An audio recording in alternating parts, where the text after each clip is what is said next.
자기 혼자 있을 때 가장 좋은 팁이 혼자 너무나 즐거운 시간을 보냈다. 그래서 물리적으로 혼자 있으면 굉장히 힘든 일이거든, 그 자체가. 혼자 있는 지혜를 깨달으려면 자기 자신을 위로해줘야 돼요. 혼자 있어도 결국은 건강한 홀로서기를 할 수 있다고 생각해.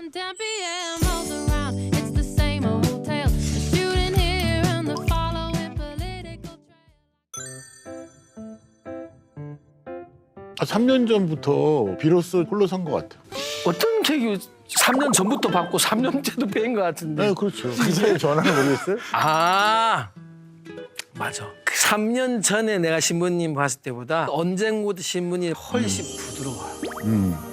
신학교부터 시작해가지고 카톨릭 신부로 사는 일은 내가 사는 게 아니에요. 조직이 사는 거예요. 그래서 모든 일을 할 때도 아, 우리 조직에서 좋아하나 싫어하나. 아주 쉽게 얘기하면 눈치를 보고 사는 그런 느낌으로 살았어요. 항상 신자들이 어떻게 됐을까, 이거 하면 또 주교님이 뭐라고 하는데, 그런 그 생각들이 무의식 중에 늘 있었어요. 그래서 이럴 필요 없다. 내 스스로 내가 좋아하는 것을 택하고 즐길 줄 아는 그런 일이 그때쯤 생겨서 저는 이제 겨우 걸음만 3년 차. 끝내고 일어선 지 3년 차. 난 40년. 어떻게 40년 전부터 홀로 섰어요? 초등학교 3학년 때 어느 날 아침에 딱 나오는데 학교가 가기 싫더라. 근데 아파트에 살았는데 7층으로 가면 이제 그 옥상이 있어요. 그 옥상 위에 그 물탱크가 옛날에는 이렇게 그 다 있었어요. 5일 동안 엄마한테 학교 간다 그러고 그 물탱크 위에 올라가서 혼자 너무나 즐거운 시간을 보냈던. 오. 그때 고향이 부산이니까 그 물탱크 위에서 보면은 대마도가 보여요. 그 당시엔 보였어요. 그리고 막 갈매기들 막 왔다 갔다 하고 하는 게 너무 좋아가지고 그 어린 나이에도 자유라는 느낌? 나의 진정한 독립은 난 그때 했다. 근데 5일 만에 하산한 이유는 또 뭐예요? 토요일이어서. 그러니까. 토요일에 이제 똑같이 오전만 하산하고 그쵸. 그다음에 그 다음 주 또 하고. 선생님이 이제 집으로 전화를 거셔가지고 그치. 그 당시는 학생이 60명 막 70명 이래가지고 사실 선생님이 누구 한 명 오냐 안 그게 오냐를 일주일 걸렸구나. 그치 일주일 걸려. 그래서 저는 이제 그러니까 그 기억이 너무 뚜렷해가지고 진짜 홀로서기 인정. 3학년 때 조금 일찍 그러니까 깜짝 놀랐어요. 깜짝 놀랐어요, 진짜. 물탱크에 올라가서 깨달음을 얻으리라고 생각도 못했어요. 근데 우리가 홀로 서는 거는 우리 전공 과목이잖아. 왜냐면 독신이라는 것 자체가 홀로 있는 것이어서 한 1년 동안 독방에 있으라고 해도 아마 제일 재밌게 살 수 있는 사람이 우릴 거예요. 저 같은 경우는 다 계획이 다 벌써 세워지는데 많은 사람들이 혼자 있는 거를 못 견딘다고 힘들어하는 것 자체가 혼자 있으려면 적어도 자기 자신과 대화할 줄 알아야 돼요. 게임하는 것도 사실은 교신이고 영화를 보는 것도 교신이고 몸만 혼자지 실제로는 계속 교신을 하고 있는 거예요. 홀로 있는 것뿐이지 실제로는 자기의 마음과 생각은 혼자 있지 못하는 거예요. 그래서 홀로 서기를 하거나 혼자 있는 지혜를 깨달으려면 교신을 끊어야 돼요. 종교적으로는 가톨릭과 불교가 가지고 있는 틀린 면처럼 보이는데 신부님 말씀 지금 들으면 거의 비슷해요. 우리가 홀로서기라는 단어 자체가 수많은 사람들 속에서 자기를 찾는 하나의 이름을 붙여서 홀로서기. 진짜 혼자면 그걸 누가 홀로서기라고 하겠어. 그냥 혼자인데 이게 사회적 독거 그리고 자발적 어떤 그 관계를 끊는 행위라든지 이런 거는 굉장히 우리 스스로가 홀로서기를 잘못 이해하고 있는 것이다. 불교 수행에 이런 게 있어요. 10가지 자비심과 4가지 마음을 가지고 명상을 들어가야 한다. 자비희사라고 크게 표현하는데 제일 전에 사랑하는 마음이 있어야 되고 아프거나 힘든 사람과 공감하는 마음 자세를 가지고 있어야 되고 많은 사람과 기쁨과 함께 기뻐하는 자세를 가지고 있어야 되고 모든 사람과 나를 차별하지 않고 평등하게 보려고 하는 마음 자세를 온 세상을 향해서 가지고 있어야 된다. 라는 그 전제를 해요. 명상의 전제. 스님들이 명상을 참선을 하거나 어른 스님들이 반드시 얘기하는 게 있어요. 절대 혼자 내가 이걸 해서 내가 빨리 깨닫겠다. 내가 공부를 열심히 해서 내가 어떤 경지를 오르겠다. 이런 생각 하지 마. 예전에 이제 저도 힘들게 수행하고 있는데 참 젊은 시절에 신도가 이렇게 할머니가 저 밑에서 올라오는데 귀찮은 거야 만나냐. 그래가지고 보고도 못 본 것처럼 하고 이제 방에 들어가려다가 저 인사 선생님한테 완전 깨졌죠. 윤사님, 넌 왜 공부하니? 이러시더라고요. 그래서 혹시 제가 뭐 깨달아야 되고 공부해. 그러니까 우리 선생님, 너 그렇게 공부하지 말라. 저 노인 한 번도 못 담는 마음 가지고 뭐가 밝히고 깰 게 있겠냐. 세상과 내가 절대로 단절되지 않았고 둘이 아니다라고 하는 감정을 깨달으면 깨달을수록 너의 선정은 깊이 들어갈 것이다. 이게 어떤 대상을 받아줄 수 있는 마음 자체에 열린 게 없으면 그거는 이제 그야말로 진짜 그 독고로 하는 거지. 외롭지. 아 외로워 보이지가 않아. 난 옆에서 봐도 천진난만하고 왜? 그래가지고 나도 다 외로워요. 그냥 빵만 주면 지금도 행복하십니다. 아까 전에 잠시 외로울 뻔했어요. 신부님은? 저는 되돌아보니까 욕심이 많을 때 외로웠던 것 같아요. 우리도 이제 인사이동을 하니까 뭐 신부님이 어디를 가시든지 복음을 전하고 소임만 잘하면 되지. 근데 우리끼리도 사실은 누구는 역세권으로 가고 누구는 오지로 갔는데 신부로서는 그걸 탓하는 것 자체가 굉장히 창피한 일이긴 해요. 근데 솔직히 말해서는 인사권자인 주교님이 나를 미워하시나? 뭐 이런 선택받지 못한 신부님으로서. 이런 생각 등등을 가지게 되는 그 순간에 외로워요. 내가 예전에 외로움이라는 거는 이제 산속에서 영하 20도에 진짜 새벽에 나가 혼자 애부라고 내려오면 너무 이게 마음적으로 좀 이렇게 확 그 외로움에서 요즘은 뜻대로 안 되는 게 외롭더라고. 내가 저런 걸 딱 준비했기 때문에 이 계획도 됐어야 되는데 그게 잘 안 됐을 때 내가 갑자기 마음속에서 내가 생각하는 외로움이 올라오더라고. 그리고 대단히 부끄러웠어요. 내가 무엇에 외로워하냐에 따라서 내가 거기에 가장 많은 집착을 갖고 있는 거지. 근데 나는 아직도 외로워요. 사람이 수시로 집착하잖아요. 외로운 방이 자꾸 바뀌어. 네. 저는 3년 전부터 홀로서기를 시작하면서 제 마음속에 생긴 거는 첫 번째 나를 사랑하기 시작했고 두 번째 미흡 하나마 누군가를 진심으로 사랑하기 시작했어요. 제일 먼저 해야 될 일은 자기 자신을 위로해 줘야 돼요. 어쩔 수 없이 이런 재난을 당해가지고 나와 내 가족이 너무 힘들구나 이것 자체를 받아들이고 나를 스스로 위로해주고 우리 가족을 스스로 위로해주는 시간이 나를 사랑하는 시간이라고 생각하고 두 번째로 나와 똑같이 이렇게 힘들어하는 사람들이 주위에 너무 많다는 것을 생각하는 것이 정말 홀로서서 만족도를 느낄 수 있는 또 한 가지 방법이에요. 야 우리 힘내자. 나도 힘들지만 너도 힘들지. 이런 이야기를 전해준 행위 하나로도 평화가 나오기 시작한다고 생각해요. 지금 너무 다행스러운 게 소통할 수 있는 도구는 굉장히 많아요. 내가 해봐서 알잖아. 이게 누군가가 나가 없어졌다는 존재에 대해서도 잊지 않고 기억해주는 사람들이 있다는 걸 발견만 해도 굉장히 기분이 좋더라고. 혼자 있어도 결국은 같이 살고 같이 극복한다는 생각을 갖는 사람들이 건강한 홀로서기를 할 수 있다고 생각해요. 사실 거의 대부분의 사람은 출가를 도망을 갔다고 생각해요. 그때 아마 도망가고 싶다는 마음이 제일 많이 들었었던 것 같아요. 관계성으로 다시 회복시켜주는 거에 도망가자지. 스스로를 조금은 숨쉬게 해주지 않을까? 자기 치유의 시간으로 그런 생각이.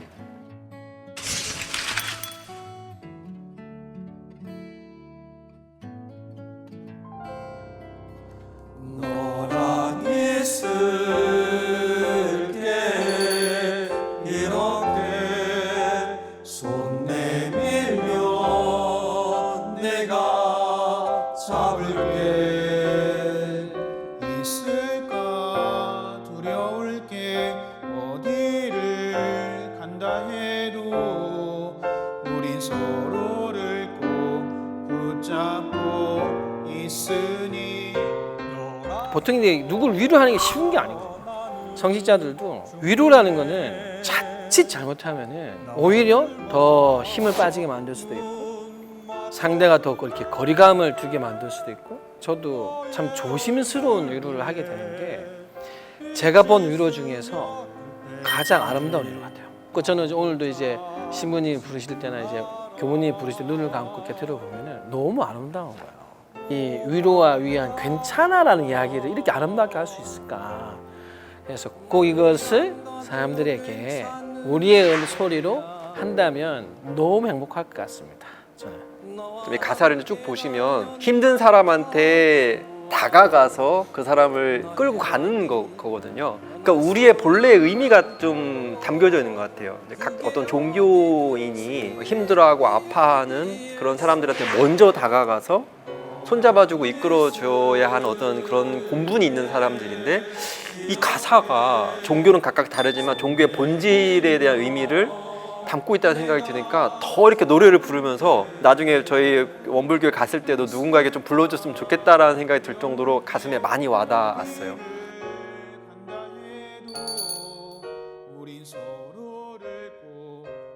뭐 남자분들은 다 공감을 하시겠지만 가장 도망가고 싶었던 순간은 군대였고요.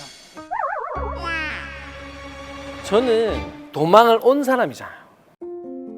이게 출가라는 게 사실 거의 대부분의 사람은 출가를 도망을 갔다고 생각해요. 저는 이미 출가를 하려고 했을 때 어떤 생각에서 보면은 도망을 친 거지만 혼자 도망했다. 같이 못 가봤어요.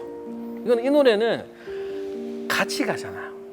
그래서 도망을 지금 가는 중입니다. 처음으로 같이. 예. 최근까지의 일인데요. 제가 지금 6살 아이를 키우고 있어요. 아이가 태어나서 육아를 시작할 때부터 도망이라는 단어가 제 삶 속에 들어왔었어요. 여기서 이 도망은 혼자만의 어떤 시간이 필요했던 거죠. 근데 그것을 좀 벗어났던 계기는 아이가 이제 성장하니까 자연스럽게 이제 자기 시간이 생겼지만 그때 제 아내가 우울증이 좀 왔었어요. 그 모습을 보니까 내가 정신 차리지 않으면 안 되겠구나 생각이 드는 거예요. 그때 아마 도망가고 싶다는 마음이 제일 많이 들었었던 것 같아요. 그때 육아에 한참 막 그 힘들 때.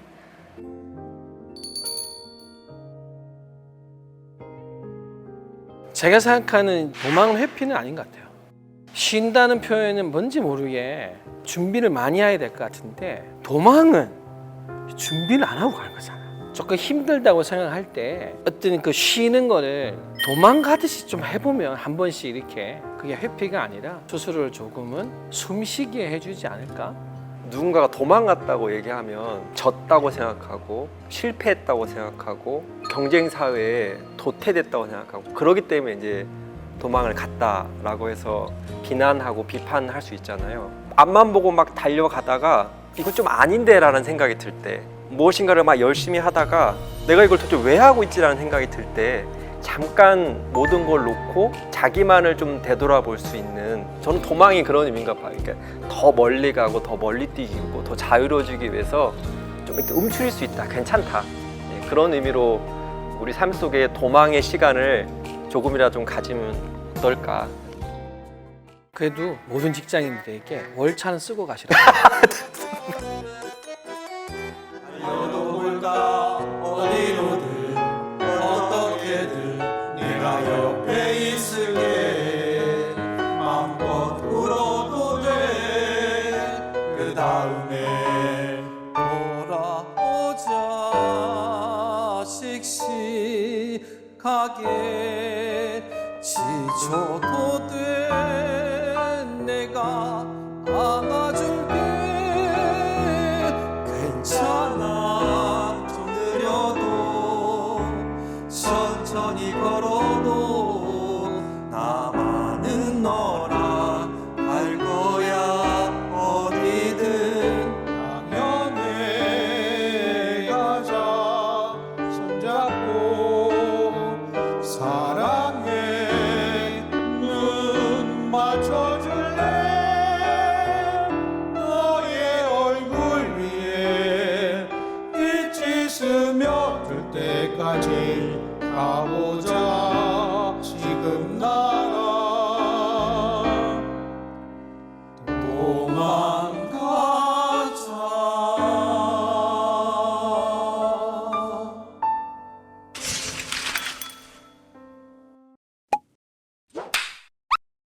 우리 이미 포기했어요, 사실은. 그런데 특별한 음악을 하는 거다, 그렇게 생각하시면 불안감이 없습니다. 걱정하지 마세요. 불안은 잘하고 싶은 마음, 갖고 싶은 마음과 같이 있다고 생각을 하거든요. 그런 마음을 다듬어주고 그 마음과 함께 일어선다 하면 불안은 정말 허상이기 때문에 이런 단계를 좀 해보시면 좋지 않을까.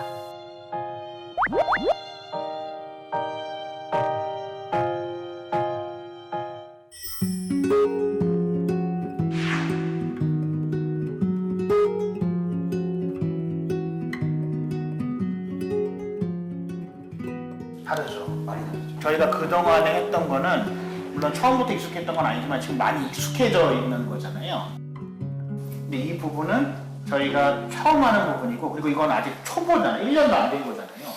그러니까 저도 이제 그 근데 학교에서 이제 아이들을 이렇게 가르치다 보니까 이제 혼자 앞에 나가서 아이들을 이렇게 가르치잖아요. 그러면 거기에서 무엇인가 이렇게 제가 실수하고 잘못 전달한 것이 있으면 바로 이렇게 뭐 그때 내가 잘못 얘기했다라든지 또는 그 책임을 저 혼자만 지면 되거든요. 그런데 지금 이거 같은 우리 넷이 함께를 하잖아요.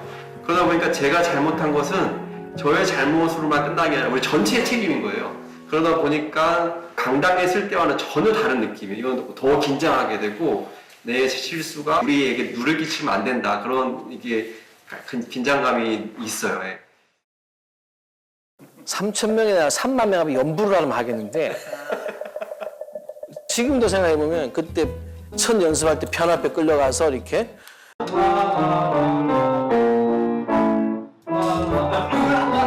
베이스를 할 거냐 바리톤을 할 거냐를 정해주는 그 순간 굉장히 떨렸죠. 자기 스스로 이거 내가 못한다는 생각과 안 된다는 생각이 드는 순간부터는 엄청난 두려움이 오는구나. 제가 솔직히 말씀드리면 영어 울렁증이 있어요. 제가 저희 때는 영어를 초등학교 때 배우지 않고 중학교 때부터 영어를 배우기 시작했거든요. 제가 그때 첫 시험에 영어 중간고사 때 거의 반에서 거의 꼴찌를 했던 것 같아요. 그때부터 제가 영어 울렁증이 있었어요. 제가 사실은 이걸 딱 받았을 때 이거 어떻게 하지? 걱정이 되게 많이 앞섰어서 어쨌든 뭐 지휘자님 또 잘 이끌어 주시고 또 같이 불렀잖아요. 그러니까 조금 이렇게 괜찮겠다라는 생각이 들었어요.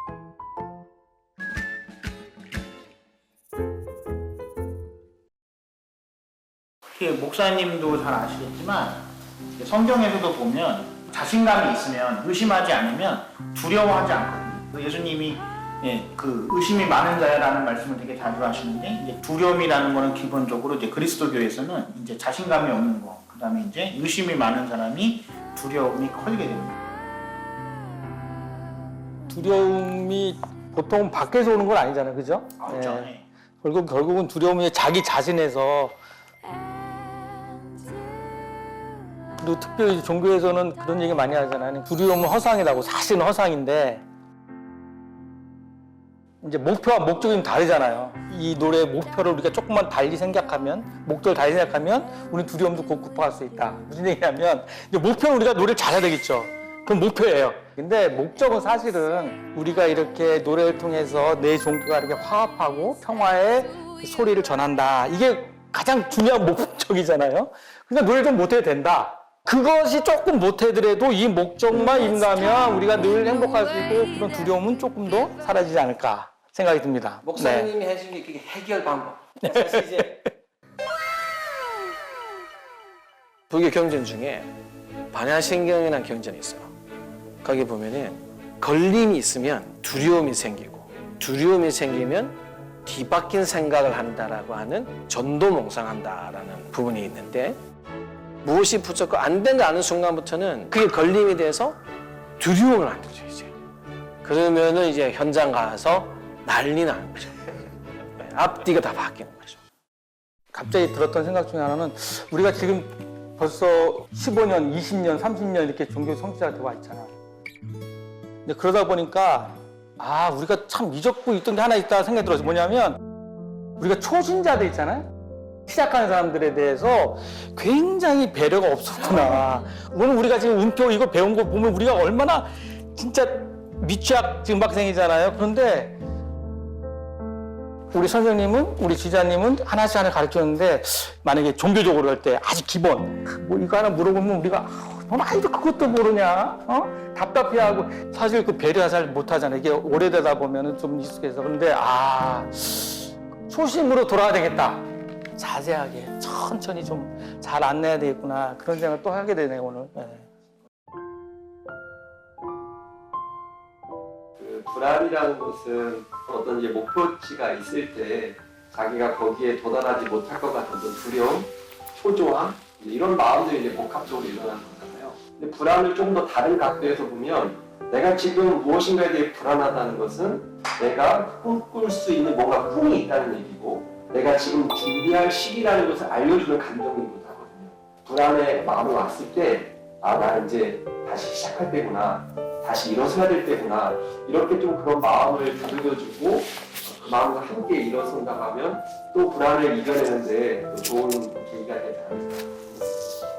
이 불안감이라는 게 이제 감정인데 불안하다는 걸 아는 게 이제 한 단계를 가는 거거든요. 대부분은 불안함 자체에 대한 생각을 못 해요. 불안의 감정에 짓눌려버린다는 거죠. 첫 번째로는 자기가 내가 지금 불안해하고 있다고 안다면 스스로는 이미 그 불안을 해결할 수 있는 점이 벌써 나와 있어요. 그 다음에 이제 한 가지 가야 될 게 뭐냐. 불교는 이 질문을 생명이라 생각해요. 왜 불안한지 자기한테 물어봐야 되는 거예요. 이제. 불안한 감정 우선은 인지를 해야 되고 두 번째로는 왜 불안한지를 자기한테 물을 수 있는 힘이 있어야 돼요. 자기에게 자기를 질문한다는 거는 마음에 힘이 생긴다는 거거든요. 이런 단계를 좀 해보시면 좋지 않을까 생각합니다. 불안이라는 단어 함께 항상 나오는 단어가 걱정이라는 단어가 나오잖아요. 그래서 사실은 불안 이전에 전 단계가 분명히 있어요. 그게 바로 저는 걱정이라고 생각하거든요. 그러니까 걱정이 깊어지면 그리고 그것이 해결 안 된다고 생각하면 이제 불안이 오는 거죠. 불안은 영혼을 잠식시킨다는 유명한 영화가 있어요. 불안이 얼마나 우리 영혼을 파괴하는지를 사람들이 몰라요. 불안이 딱 왔으면 우선은 사실은 그 불안의 감정을 내가 받아들이지 않는 훈련이 필요해요. 일단 불안이 왔을 때 내가 이거 불안을 갖는 순간 내 영혼이 파괴된다. 야, 불안하지 말자라고 일단 결단한 다음에 그 원인을 찾는 거죠. 그런데 그 원인이 분명히 앞에 걱정부터 와 있을 거예요. 불안은 굉장히 형체가 없어요. 사실은. 근데 걱정은 나름대로 형체에서 유발되기 때문에 금방 인식할 수가 있어요. 내가 뭐 걱정하다 보니까 이렇게 됐구나. 그래서 불안이 왜 어떤 걱정에서 왔는가를 한번 보시고 종교인들이라면 각 종교 안에 그 걱정에 대한 이야기는 굉장히 많이 나와 있어요. 성서나 또 여러 경전이나 이런 것들을 되뇌이면서 신앙적인 행위를 한다면 저는 불안은 정말 허상이기 때문에 금방 사라진다고 봅니다. 네. 저는 그 불안은 잘하고 싶은 마음, 그다음에 갖고 싶은 마음과 같이 있다고 생각을 하거든요. 그러니까 아예 갖고 싶은 마음이고 잘하고 싶은 마음이 없으면 불안해야 할 이유도 없는 거잖아요. 근데 잘하고 싶은 마음, 갖고 싶은 마음이 좋은 거고 그게 사람을 움직이게 하는 힘인데도 불구하고 불안함이 자꾸 사로잡혀 있다 보면 이제 아무것도 안 하니까 더 불안해지게 되는 거잖아요. 그 마음의 좋은 면, 그것이 저는 열정을 믿고 지금 당장 무엇인가라도 해나가는 게 중요하다. 저희가 이렇게 이야기를 했는데 귀에 잘 안 들린다. 그러면 제일 좋은 방법이 있어.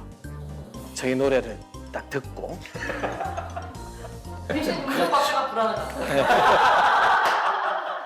세상에 노래 잘하는 너무 많아요. 한국에 너무 많고요. 잘하는 노래만 듣잖아요. 근데 의미 있는 노래를 못 듣거든요. 행복한 노래는 못 들어요. 그런데 만약에 우리가 이렇게 세 사람이서 함께 노래하는 모습 보면 아마 그 인상은 굉장히 다를 거다. 특별한 음악을 하는 거다. 그렇게 생각하시면 두려움 없습니다. 걱정하지 마세요. And I am sitting with you in the sun. You raise me up so I can stand on mountain. You raise me up to walk on stormy sea. I am so when I am on your shoulder. You raise me up to more than I can be. You raise me up. 제가 이제 이 곡을 예전에 라디오를 할 때 노래를 선곡해달라고 했을 때 누구나 들어도 용기가 나고 희망을 찾을 수 있는 의미라고 본다면 그 종교라고 하는 틀로 한정할 수 있는 노래는 아니지 않을까. 다 모든 이에게 그런 벽을 넘어서 좀 힘을 줄 수 있는 곡이라는 생각을 했기 때문에 저도 당시에 선곡을 했었죠. 그대 내게 행복을 주는 사람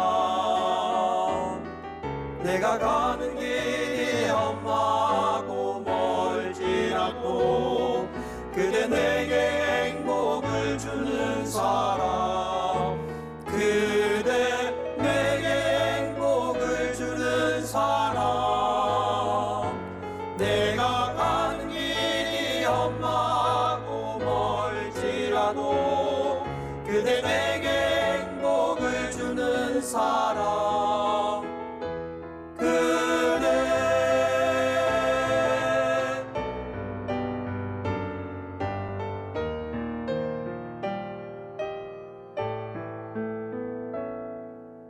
때론 지루하고 외로운 길